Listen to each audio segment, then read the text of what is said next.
So, this started out as a simple book review on Henry Miller's Tropic of Cancer, but the more I dug, the more I got pulled into the bigger story, the social and legal battles that made Miller's book nearly impossible to find. But then one rabbit hole led to another, and soon I realized the real story isn't just one book or one era. Time and again, history shows the same pattern. Society opens up about sex and self expression, then conservative forces push back, trying to stamp it out with laws, rules, or shame. And yet, here we are in 2025 with romance and romantasy topping bestseller lists. So, what does that say about us? And what can history teach us about the cycles of expression and censorship and cultural change? Let's start way back with the modern courts of the Renaissance era, circa 1500, 1600.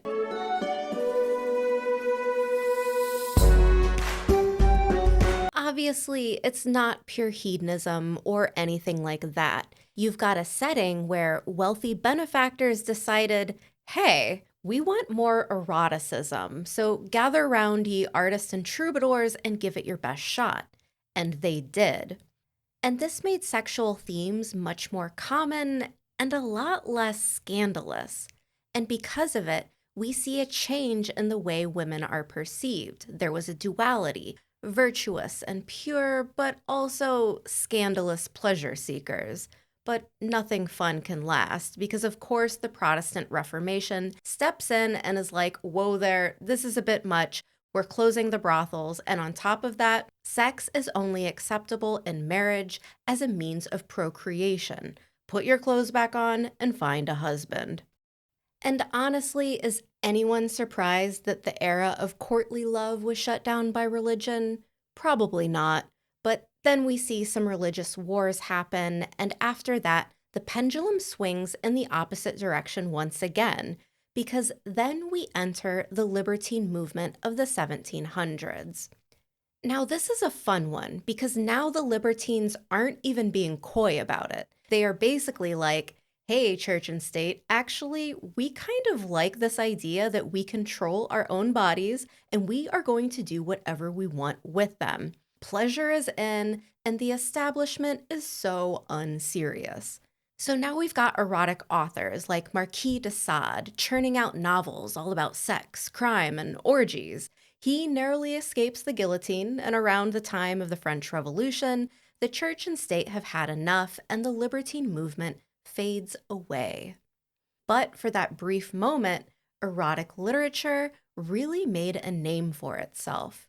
Now, if you haven't put it together yet, sexual freedom and expression go on the rise during times of social change.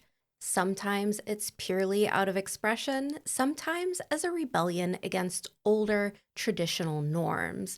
And the roaring 20s of the Weimar Republic is a fascinating example because after World War I, we saw a boom. Urbanization, cars, jazz, changing gender roles, smoking and dancing is in, the queer scene is poppin', and the nightlife is a vibe. Now, there was a very distinct flavor of individual who was not a fan of all this modern debauchery.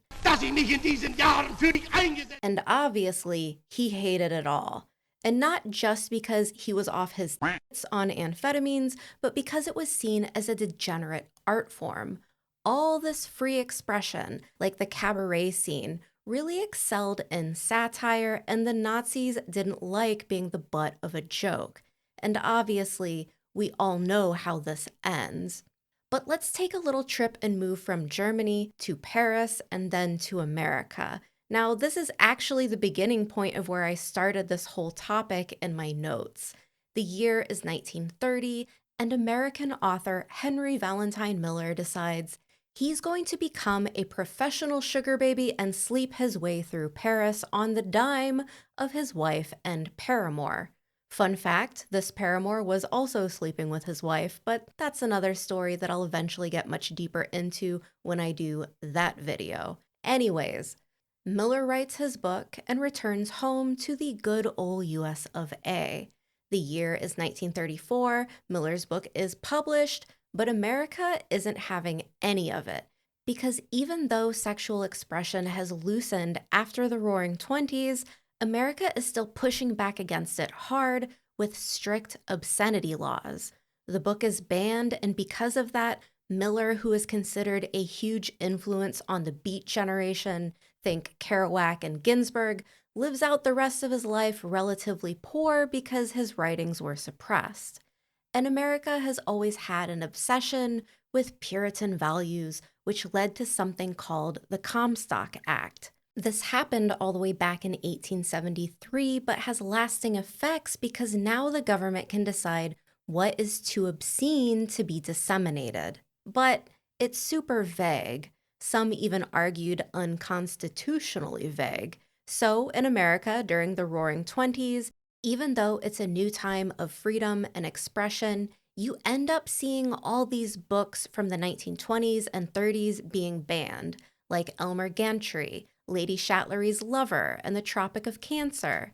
The Comstock Act not only banned books, but it made it illegal to send banned materials through the Postal Service.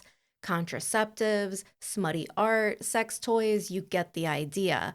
But it's not until the Miller versus California decision in 1973 that the American Supreme Court steps in to say, hey, if you want to label literature as obscene and ban it, it must lack serious literary, artistic, or scientific value. Just because something has sex in it doesn't mean it can be banned outright. It's freedom of speech.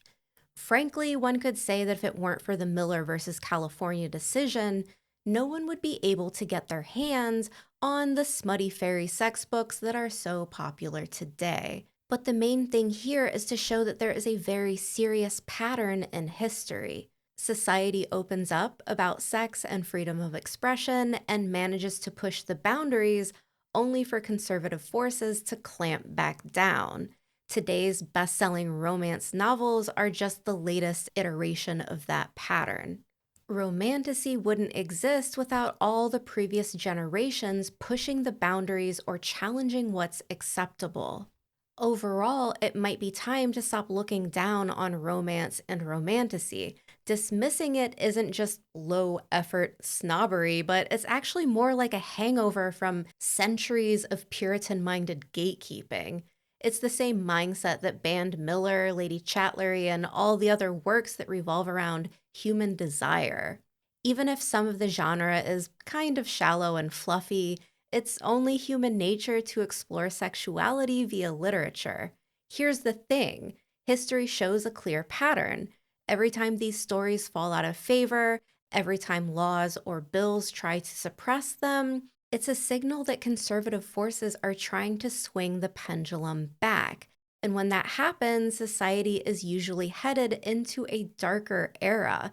Not to sound like a doom and gloom prophet or anything, but when something like this is dismissed or censored, history is sending a warning, because attacks on sexual expression in art are never just about taste. They're the first signs that freedom of speech and expression are under pressure. So even if you're not into books about tiny, big-bosomed women getting frisky with demons and werewolves, can we just let women exist and read their smut? Whether it's for the vibes, the chaos, or as a low-key act of rebellion, it's none of your business. And yes, I said it, reading smut is way more punk rock than you've been giving it credit for. Thanks for coming to my TED Talk. Don't forget to tip your librarian. I hope you enjoyed the video, like and subscribe, and I'll see you back next time.